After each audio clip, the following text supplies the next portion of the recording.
ressourcerie en Isère à Monestier de Clermont.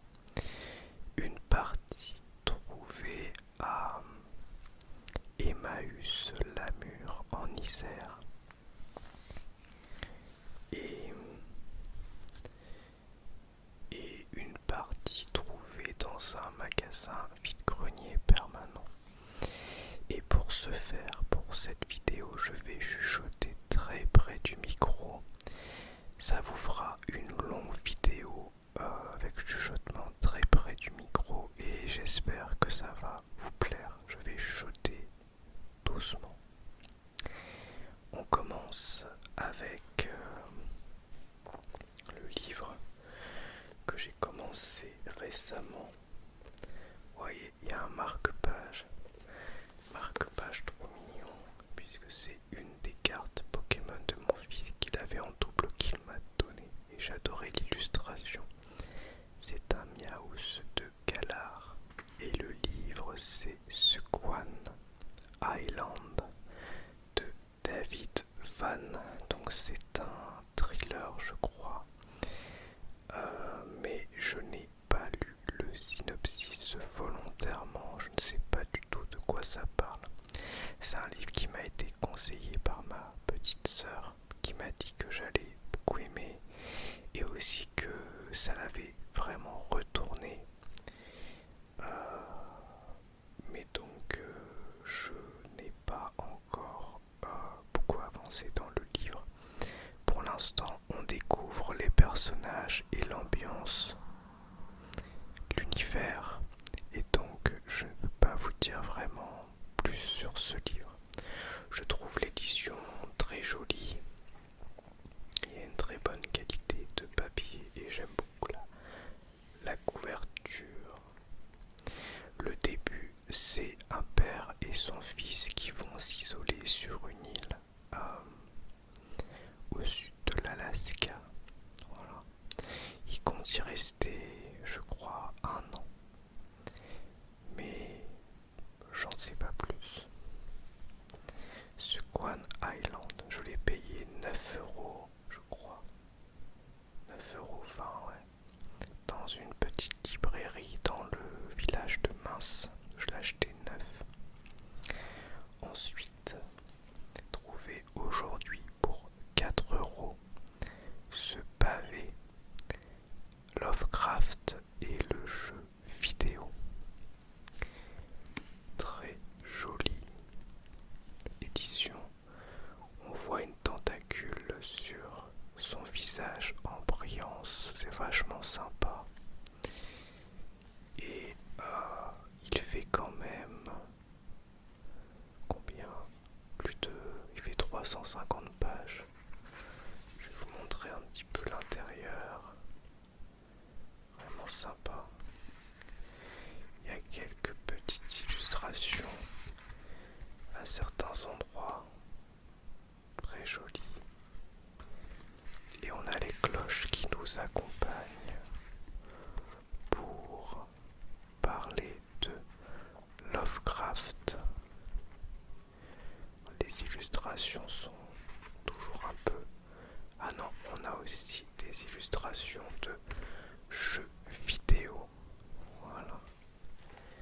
J'espère que les cloches sont pas dérangeantes. J'en ai marre de passer ma vie à couper, donc je vais laisser un peu des choses. Et je vais vous lire le synopsis. Howard Phillips Lovecraft est sans conteste l'un des auteurs fantastiques les plus influents du XXe siècle.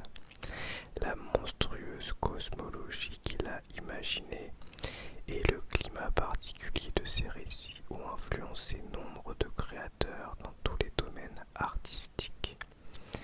Depuis sa genèse, le monde du jeu vidéo n'a eu de cesse de mettre en scène cet univers riche et angoissant. 80 ans après sa mort, sa vision unique se retrouve dans de multiples œuvres vidéoludiques. Alone in the Dark, Call of Cthulhu, Bloodborne, sans oublier les jeux de société et les jeux de rôle dédiés aux grands anciens et leur progéniture. Que vous vous soyez connaisseur ou néophyte, découvrez notre analyse de ces aventures postérieures aux grandes œuvres du maître de l'horreur. Elles ont largement contribué à faire du rêveur de Providence une icône de la pop culture et maintiennent le mythe vivant. Très très content de cet achat. Vous allez voir, j'ai vraiment beaucoup de livres. Ensuite, des livres qui m'ont été donnés par ma maman. On a cet énorme pavé qui contient 3 œuvres de Lovecraft encore. On a Dans l'abîme du temps, Je suis d'ailleurs et La couleur tombée du ciel. Ça fait presque 1000 pages, non ça fait 1000 pages. Énorme pavé. Les récits qui composent ce recueil sont moins des nouvelles au sens courant du terme que de nouvelles vues sur le monde terrifiant de Lovecraft. L'humanité y est aux prises avec des êtres surnaturels qui ont été les maîtres de la terre bien avant l'apparition de l'homme et qui tentent de retrouver leur suprématie, faisant appel aux images, aux mythes, aux récits de toutes les traditions perdues. Lovecraft compose des filtres puissants qui laissent dans les esprits une empreinte indélébile. Donc ce serait des nouvelles. Ah oui, on a dedans Dans l'abîme du temps, La maison de la sorcière, L'appel de Cthulhu, Les montagnes hallucinées, Je suis d'ailleurs, La musique d'Erich Sand, L'indicible air froid, Le molosse, La maison maudite, La tourbière hantée, Arthur, Germine, Le modèle de Bigman, La cité sans nom, La peur qui rôde, La couleur tombée du ciel, L'abomination de Dunwich, Celui qui chuchotait dans les ténèbres et Le cauchemar d'Innsmouth. S'il y en a un en particulier de texte que vous voulez que je vous lise, dites-le moi en commentaire et je vous en ferai une lecture comme je l'avais fait pour Dagon. Allez, j'enchaîne. Un DVD Open Water, le premier. Je ne l'ai pas encore vu, mais j'aime beaucoup le 2 qui s'appelle Deepwater. Open Water 2, c'est Deepwater. Et donc, je voulais voir les 3 de cette trilogie. Celui-ci est court. Il dure 1h15 et on suit un couple qui fait un voyage touristique et qui est oublié par le bateau qui les a emmenés. Du coup, ils sont au milieu de la mer. Et puis, vous vous en doutez, on suppose qu'il va y avoir des requins, puisqu'il y a une grosse trace de morsure sur la jaquette. Jaquette assez sympa d'ailleurs. Vraiment, c'est original. Je l'ai payé 2€. Ensuite, trouvé pour 1€ Gantz Revolution, qui est le deuxième opus de la saga Gantz en live action, mais je n'ai pas vu le premier. Gantz fait partie de mes œuvres préférées en manga, c'est un de mes mangas favoris. J'ai envie de les relire d'ailleurs. Et donc j'ai pris ce film pour 1€. Encore 1€, ressourcerie, le Tomb Raider avec Angelina Jolie. Ouais, Tomb Raider avec Angelina Jolie. Je l'ai vu au cinéma à l'époque à sa sortie, mais je n'en ai pas du tout de souvenir.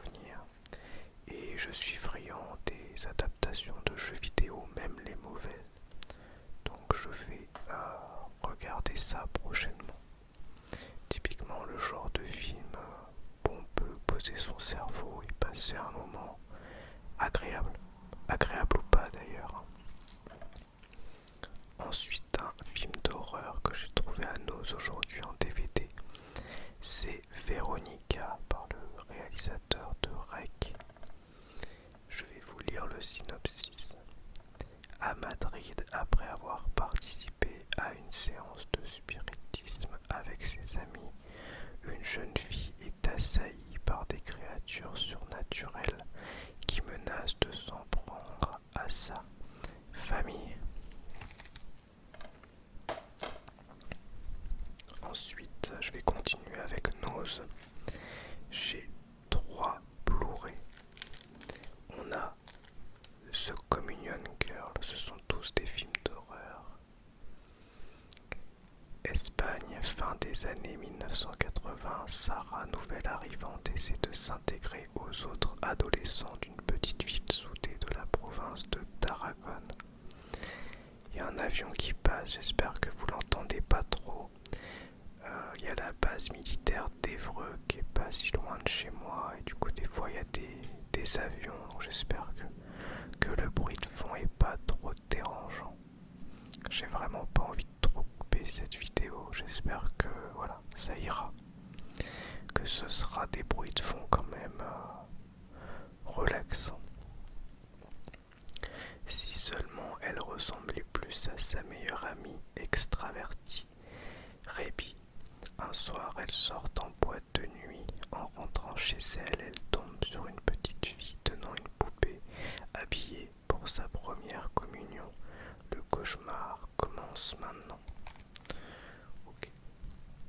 Ensuite, on a The Other Side, donc les Blu-ray 1,99€ à Nose.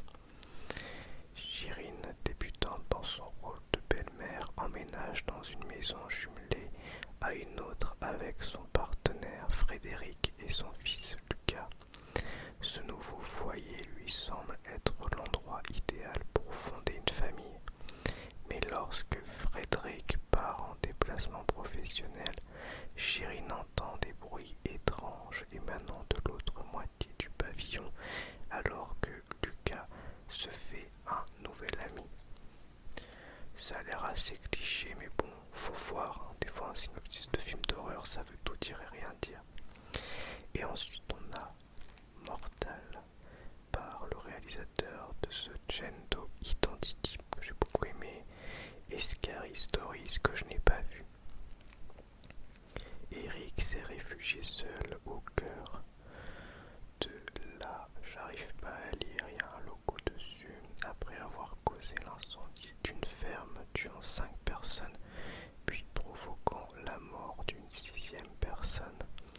Arrêté par la police, il rencontre une psychologue, Christine, qui semble pouvoir l'aider. Ensemble, il découvre vite qu'Eric possède en réalité des pouvoirs surnaturels qu'il ne maîtrise pas, liés à la foudre. Intéressant là pour le coup, c'est assez original. Ensuite, on a un livre de Stephen King qui m'a été donné par ma maman. C'est Salem parce qu'en fait elle l'avait en 2 éditions. Une grosse édition avec, vous savez, relié quoi. Et une édition de poche. Alors l'édition de poche, je vais vous montrer, mais c'est écrit vraiment, vraiment petit. Alors là pour le coup, je vais avoir besoin de mes lunettes. Et je suis content parce que moi, plus j'ai de Stephen King à la maison, plus je suis content. Comment une petite bourgade humaine peut-elle, du jour au lendemain, devenir une ville fantôme?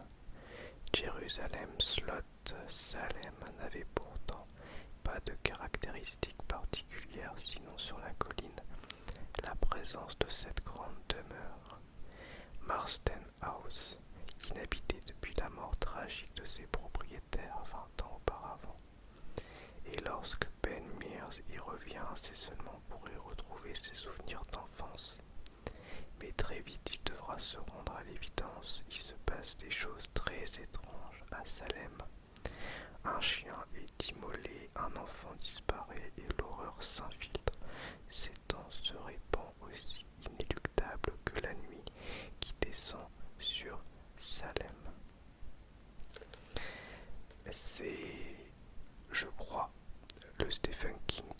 préféré de ma maman, en tout cas un de ses kings préférés, donc vraiment très très cool. Toujours dans les livres qui m'ont été donnés par ma maman. Alors les avions, je me demande si c'est pas lié au JO, puisque là au moment où je tourne il est 19h15 et ce soir il y a la cérémonie des JO et je me demande si du coup les avions que j'entends ce serait pas ceux-là. Je ne sais pas, je sais pas si c'est possible ou pas. Parce que je suis à 1h15 de Paris, est-ce que du coup ils sont en train de s'entraîner ou je sais pas s'ils vont faire un truc ou pas, franchement j'en sais rien. Mais c'est étonnant qu'on les entende autant, ou alors ils font de la surveillance peut-être. C'est possible qu'ils fassent de la surveillance. Donc ma maman m'a filé 2 livres de Michael Marshall. Il y a Les Hommes de paille, ça elle m'a dit que je vais adorer. Et il y a Le sang des anges. Voilà. Et je vais vous lire le synopsis d'un des deux, parce que celui-là ce serait le premier des deux. Palmerston, Pennsylvanie, 2 hommes armés de fusils semi-automatiques abattent 68 personnes. Avant de prendre la fuite, ils s'écrivent en lettres de sang. Les hommes de paille. 11 ans plus tard, à Santa Monica, Californie, une adolescente est enlevée. Le tueur en série que le FBI a surnommé l'homme debout a encore frappé. À Iceberg, Montana, les parents de Ward Hopkins trouvent la mort dans un accident de voiture. Derrière eux, ils laissent pour seul message: nous ne sommes pas morts. 3 faits divers, 3 énigmes isolées qui annoncent une longue traque pour un héros improbable jusqu'à la terrifiante confrontation avec les hommes de paille. Et Le sang des anges. Ok. Ensuite, trouver à Emmaüs Lamure 2 livres Predator. Je vous montre mieux les couvertures de la saga Predator. Je ne savais pas qu'ils en avaient fait des livres, mais en même temps il y a des livres sur toutes les licences connues. Donc on a Minuit à jamais qui doit être le premier volume et Valeurs familiales qui doit être le second volume, et j'ai eu les deux pour 4 euros, 2 euros pièce. Ensuite celui-ci je connais pas le prix, ça devait être 1 euro je suppose. Guillaume Meurice,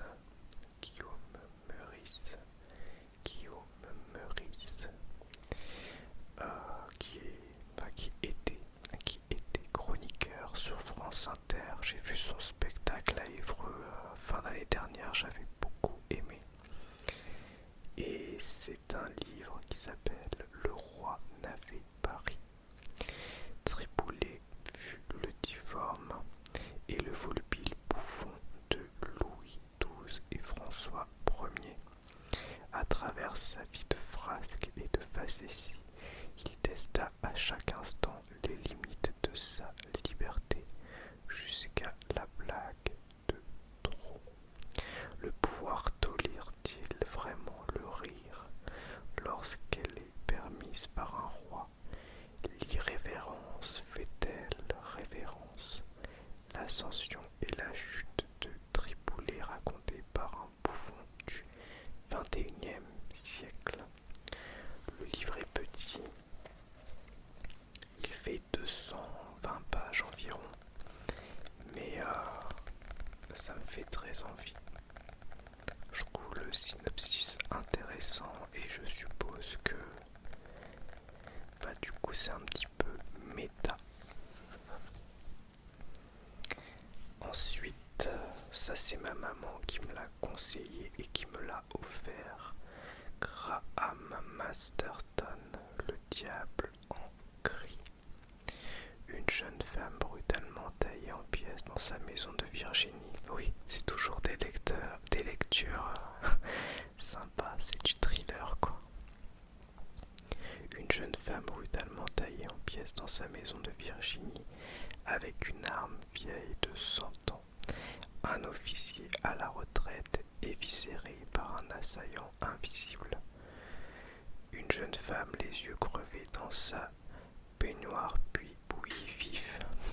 Ça a l'air vachement gore, purée. Qu'ont ces victimes en commun? Quel être de cauchemar les a massacrés? Le mystère s'épaissit lorsque la police, jusque-là impuissante, reçoit l'aide d'une petite fille qui semble être la seule capable de voir l'assassin. Mais pourront-ils capturer un tueur qui n'a peut-être jamais été humain? Et oui, c'est ça la question. Encore conseillé par ma mère et offert par celle-ci, ça vient de Ressourcerie ces livres-là. Complot de Nicolas Buckley. Un archipel isolé au nord de la Norvège, battu par les vents et au bord de la falaise, le corps d'une femme. Les blessures qui déchirent sa chair semblent être autant de symboles mystérieux. Quand l'inspectrice Sarah Geringen, escortée par les forces spéciales, apprend l'identité de la victime, c'est le choc. Le cadavre est celui de la première ministre qui en voulait à la chef du gouvernement. Je vais pas tout lire. Ensuite, toujours en ressourcerie, une belle édition pour un Jean-Christophe Granger, très connu pour Les Rivières pourpres. Et là, c'est le Concile de Pierre. Un polar qui, à l'instar des Rivières pourpres, aligne fausses pistes de rebondissements spectaculaires et énigmes improbables et vous tient éveillé une nuit entière, car Granger n'est pas seulement un talentueux artisan du suspense, ses intrigues embrassent l'air du temps avec une maestra époustouflante. Philippe Nassif, Femme, magazine Femme. Il n'y a pas de synopsis, mais je crois que c'est une histoire de secte. Toujours en ressourcerie, alors là je pourrais pas vous dire le prix. L'an 0, première partie du comics Batman l'an 0. Je ne l'ai jamais lu et l'état était absolument parfait. Je vais vous montrer des dessins pour que vous puissiez voir un petit peu l'intérieur. Voilà. Ça a l'air très très beau, très très bien. Par contre, je n'ai pas le volume 2, je n'ai pas sa suite malheureusement. Je n'ai que la première partie.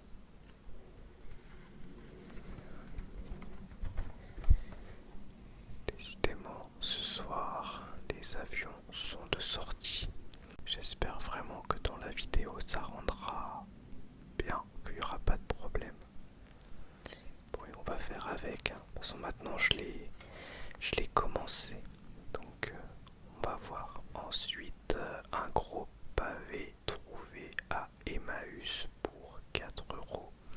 Stephen King Revival. J'adore la couverture. Il y a un genre de... C'est une couverture, voilà, un peu brillante qui fait de la couleur. Elle est vraiment jolie. J'aime bien la police avec l'éclair. Je l'ai pris un peu par hasard et ma maman m'a dit que c'était un très bon Stephen King. Il a suffi de quelques jours au charismatique révérend Charles Jacob pour ensorceler les habitants de Harlow dans le Maine, et plus que tout autre le petit Jamie, car l'homme et l'enfant ont une passion commune, l'électricité.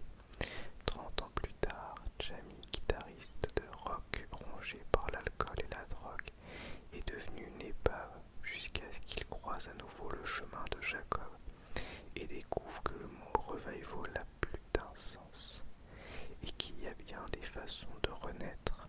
Addiction fanatisme, religion, expérimentation scientifique. Un roman électrique sur ce qui se cache de l'autre côté du miroir. Hommage à Edgar Allan Poe, Nathaniel Hawthorne et Lovecraft. Un King d'anthologie. Et j'ai mon ventre qui commence à faire du bruit parce que j'ai faim. Donc j'espère que vous ne l'entendez pas trop.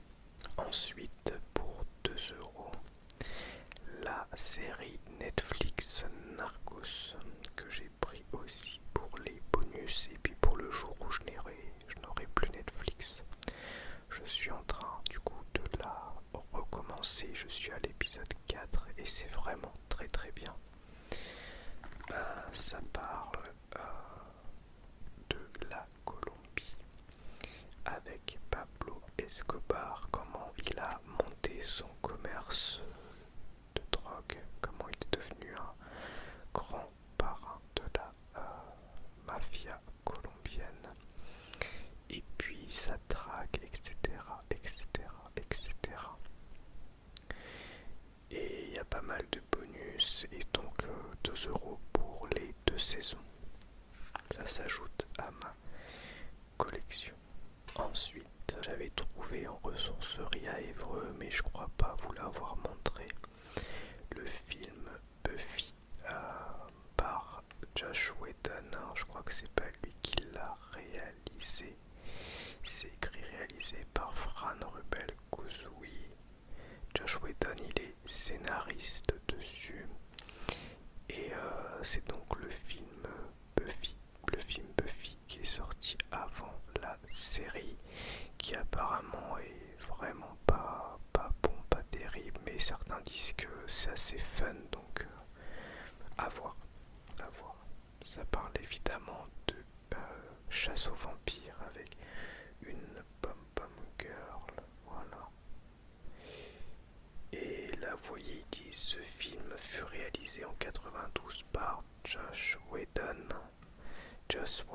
pardon. Je dis Josh Whedon, alors que c'est pardon, je vais y arriver, Whedon. Mais quand on regarde les petites lignes, c'est écrit réalisé, directed by Fran Rubel Kuzui. Du coup, ils disent des conneries pour mieux le vendre, j'ai l'impression. Par contre, c'est bien écrit par Whedon. Je vais y arriver. Je sais pas pourquoi dans ma tête ça a toujours été Josh Whedon alors que c'est Joss Whedon. Ensuite, pour 2 € pièce, j'ai trouvé l'intégralité du reste de la série Buffy. Série Buffy que j'ai commencé juste avant de partir en vacances. Je vous avais montré la saison 1 en ressourcerie. Voici la saison 2. Voici la saison 3. Alors c'est trop bien parce que c'est en parfait état. Parfait état. La saison 4. Oula, la ring light en plein dedans. La saison 5. La saison 6. Et la saison 7 qui est la dernière saison. Et puis donc 2 € pour chaque saison. Et pour terminer, 2 magazines à 1 € pièce. Il s'agit de Mad Movies. Donc il y en a 2. 1, 2, 1, 2, 1, 2, 2, 2, 2. Il n'y a pas les dates. Le numéro 342. Ah oui, c'est là, octobre 2020. L'horreur de la page à l'écran, le gros dossier. Je vais vous montrer un petit peu des choses, mais il faut que je fasse attention parce que il peut y avoir des trucs très gore. Voilà, donc c'est un magazine spécialisé dans les films d'horreur. Et donc évidemment ça m'intéresse pour découvrir des films ou apprendre des choses sur des films que j'ai déjà vus. Vraiment que je fasse attention à ce que je vous montre.